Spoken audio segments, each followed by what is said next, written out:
Hi, I'm Hedrick Smith. This is a thank you note to my viewers. I want to thank you. You are an awesome audience. So many of you are watching our videos all the way to the end, which means you're getting the whole story of how citizen movements are fixing our broken democracy. And I just love that, because these are stories of underdogs against the power brokers, the people versus the politicians. I've covered plenty of politicians in Washington over the decades. 6 presidents, lots of Congresses, VIPs, the big money boys.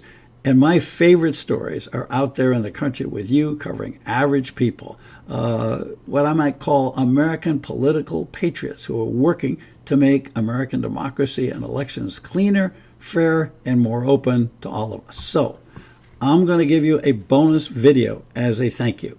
I'm going to introduce you to a couple of characters you're going to love, Cindy Black and Linda Bach, whom I met in Seattle when they were fighting against corporate money and billionaire money in political campaigns and working for a statewide referendum on the Supreme Court decision known as Citizens United.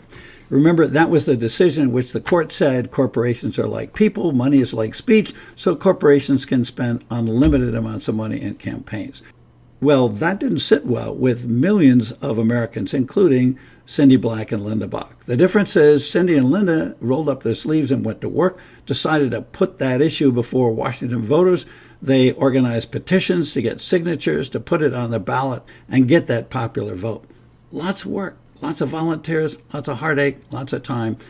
But you'll be amazed to see what they were able to do. And Linda Bach personally collected thousands of signatures. I'm not going to tell you exactly how many. You need to hear it from Linda herself. Just watch.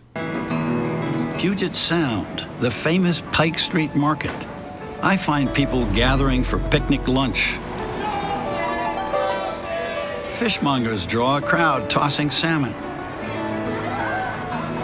It's a peaceful, sunny September day. But rebellion is brewing. So what we're doing today is we're going to cover the market. A band of volunteers have come to galvanize support for a statewide vote on an initiative to curb billionaire and corporate money in political campaigns, hoping to pressure Congress to take action. Primarily, we're targeting voters that don't know about our initiative, because you know the recent polling showed 36% are undecided.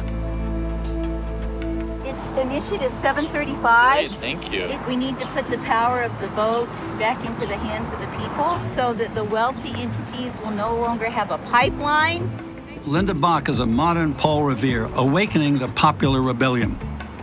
She collected 21,000 signatures to help put Initiative I-735 on the 2016 ballot. I've long had the idea that I am continuing the American Revolution. Every signature I get is just another check for the Constitution and the power of we the people. Democracy, you must fight for it or it'll slip right out of your hands. Fear that mega money is corrupting our democracy has turned average Americans like Cindy Black into reformers. I definitely think the Supreme Court decision of Citizens United has unleashed so much money in our system that it's ceased being a democracy, and now we've turned into an oligarchy. In the Citizens United decision in January 2010, the Supreme Court overturned a century-old ban on corporate political spending. And ruled that corporations can spend freely now on political campaigns. Justice John Paul Stevens dissented. Corporations, he said, already have political action committees, but allowing them unlimited use of their vast treasuries, he warned, unleashes the floodgates. Stevens was prophetic. Suddenly, unregulated campaign spending by independent political groups shot up from $8 million in 2009 to $301 million in 2010 to $1.4 billion in the 2016 election. Changing the Constitution is a big step. In reaction to the Citizens United decision, Senate Democrats pushed for a constitutional amendment to restore the power of Congress to regulate campaign spending. But party-line Republican opposition blocked the move. Affirmative. The motion is not agreed to. Money talks, baby! Money talks! So reformers shifted to the states.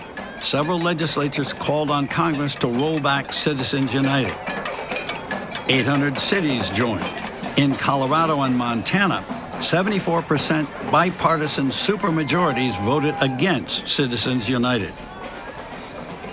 In Washington State, volunteer activist Cindy Black leads the charge for ballot initiative 735. And just by a show of hands, how many of you collected signatures for 735 out there? Give everybody a round of applause, those folks, because we collected 293,000 of our signatures were collected by volunteers. So I have never run a campaign before. I'm really a grassroots organizer. I was in the Air Force, I was a crew chief, and then I went to college. I was a marriage and family therapist for quite a few years, and then running my own business. Black is the spark plug of a statewide citizen movement. Your country back. We're trying to get our citizens, our voters on record saying that we do not believe that corporations are people, we do not believe that money is speech, and that we think that political contribution should be regulated and made public. But others, like corporate investment analyst Kelly Houghton, sharply disagree. I do not want to touch the First Amendment. And this effort, I-735, seeks to restrict the freedom of speech of certain groups of people who've come together to form corporations. Citizens United was quite simply a corporation formed for the purpose of engaging in political speech in the form of a movie that Hillary Clinton didn't like. If our forefathers really believed that corporations were people, I think they would have put that in the Constitution, and it is nowhere to be seen. Voting on this issue, would you like to? Okay, they want to censor corporate speech. Let's think about all the things out there that are corporations. Seattle Times, the Corporation for Public Broadcasting, the New York Times, CNN, Fox News. We cannot afford as a country to censor corporations engaging in free speech. We do not want anything to limit free speech for the press or freedom of the press, not at all. What we're talking about is limiting money in elections. Let's give a round of applause for Spokane! Black has a statewide network of volunteers from the Idaho border to the Pacific coast. It's not about left or right. I don't care if you're a Democrat, Republican, or other. We just want government that represents you, not the big briefcase full of money. But how can amateurs win without big funding? I've talked to professional politicians in this state. They say it takes $3 million to run a successful political campaign in Washington State. You don't have $3 million. No. So what does it take to win? You're in a big state here, Washington State. We talk to people. That's how we're doing it. Contact, direct voter contact, person to person. Please tell your friends and family.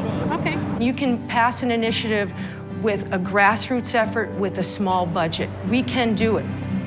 And they did it. 63% of Washington State voters rejected Citizens United and unlimited corporate money in campaigns. It takes 34 states to force Congress to act on a constitutional amendment. 20 states are now on record against Citizens United. Getting 14 more is the next challenge.